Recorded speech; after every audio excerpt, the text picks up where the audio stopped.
Hi everyone, hope you all are doing well.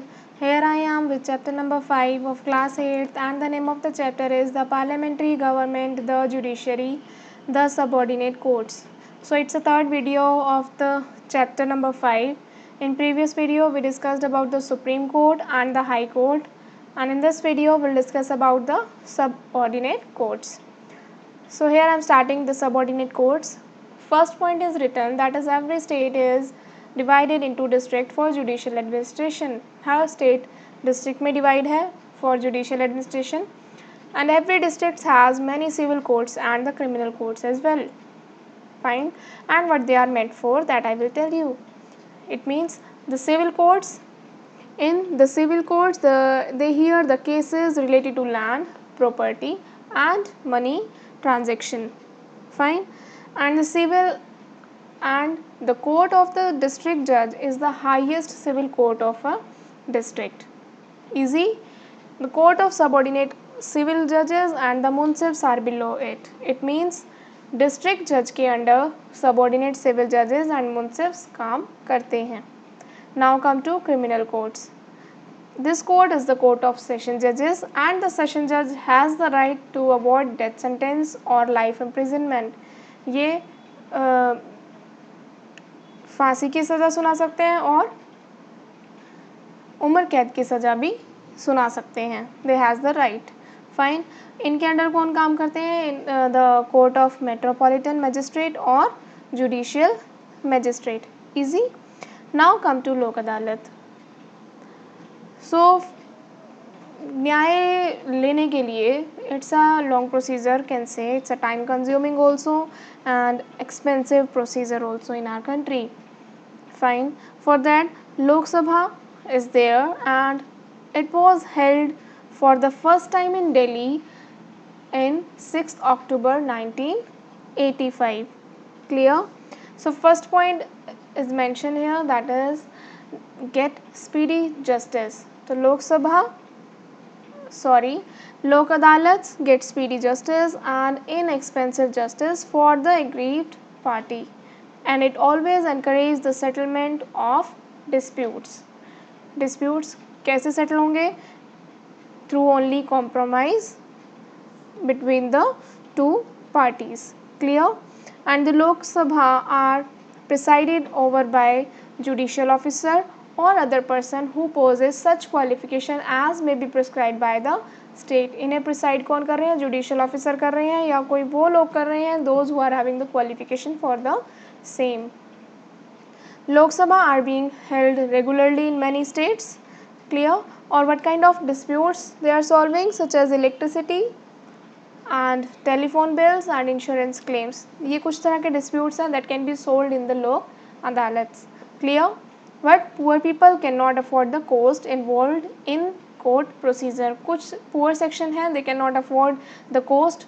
जो भी procedure रहता होगा that has involve in the court procedure, उन procedure में जो भी एक्सपेंसिव होंगे, जो भी खर्चे होंगे, poor people can not afford. Fine. But in some time some point it brought a sense of relief to the people. आगे हम बात करेंगे उन पुअर सेक्शन के लिए जो कोर्ट तक नहीं पहुंच पाते, जिनकी approach they are not having the means to approach the court of the law. इनके लिए हम बात करेंगे the supreme court has introduced the rule. एक उन्होंने एक सिस्टम चलाया, एक मैकेनिज्म इंट्रोड्यूस किया था जिसका नाम है public interest litigation. So I am mentioning here that is in order to increase access to justice the supreme court in the early 1980s introduced a legal mechanism called public interest litigation.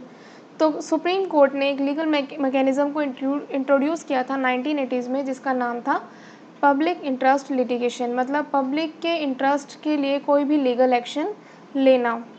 ठीक है. हम यहाँ पे उन लोगों की बात कर रहे हैं, those who are not suppose to approach to the court of law because of its expensiveness, है ना. तो इनके लिए कौन एक्शन ले सकता है? एनी ऑर्गेनाइजेशन में फाइल ए पिटिशन, है ना, on behalf of the poor who cannot approach a court of law for justice. कोई भी organization और कोई भी individual one can take the action. Fine. And in certain cases जो कोर्ट होगा वो इट सेल्फ एक्ट करेगा on the basis of newspaper reports. Clear. Next point I will tell you that court could recognize even a postcard or letter or a telegram to it as a petition. ठीक है. और यहाँ पर क्या होता है कि court must be satisfied itself कि कोई भी पर्सन है अगर वो लीगल एक्शन ले रहा है that should not be in a bad way, it should be in a good faith, है ना. And it should not out of revenge, किसी से बदले की भावना नहीं होनी चाहिए इसमें. And they must be having some must not be having some personal gain, किसी पर्सनल का कोई फ़ायदा हो रहा है. तो इस तरह के कोर्ट ध्यान में रखता है इन चीज़ों को. अगर कोर्ट को सेटिस्फेक्शन मिलती है कि ये बहुत किसी अच्छे काम के लिए एक्शन लिया जा रहा है तो कोर्ट क्या करता है, it can treat the letter as a public interest litigation.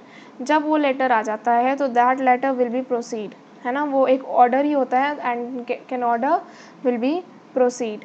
Now in next slide will discuss about the procedure, how it will proceed और how it will work.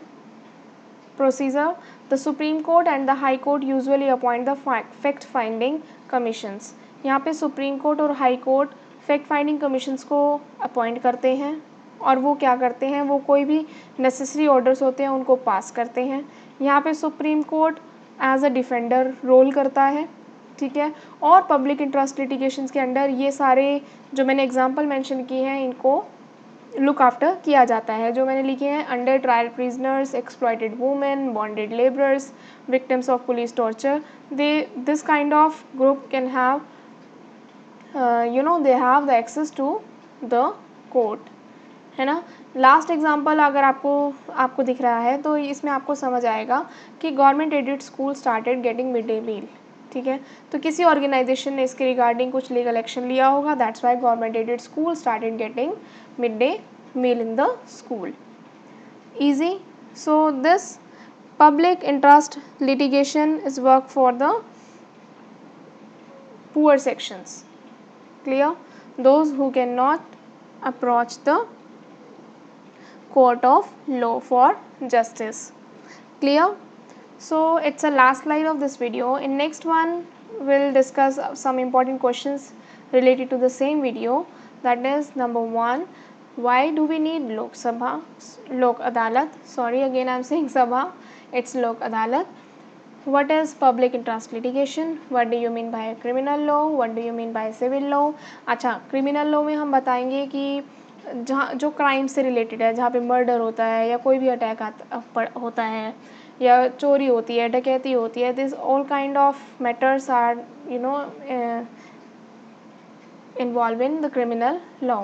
And civil law जो हमने बात करी थी, property की हो गई या डॉरी सिस्टम हो गया या मनी ट्रांजेक्शन हो गया, ये कुछ सिविल लॉज के अंडर आते हैं. Fine. And what are the significance of introducing PIL, कि जब इतना पब्लिक के इंटरेस्ट के लिए कोई लीगल एक्शन लिया जा रहा है उसकी इंपॉर्टेंस क्या है, वाई इट इंट्रोड्यूस्ड, है ना. और इसको इंट्रोड्यूस करने के बाद क्या क्या चेंजेस आए हैं, ये सारे आप मेंशन इसमें कर सकते हो. Clear. So here I am completing this chapter number 5. So hope you understood this chapter. Please go through all 3 videos. Till then, be safe and stay happy. Thank you, class.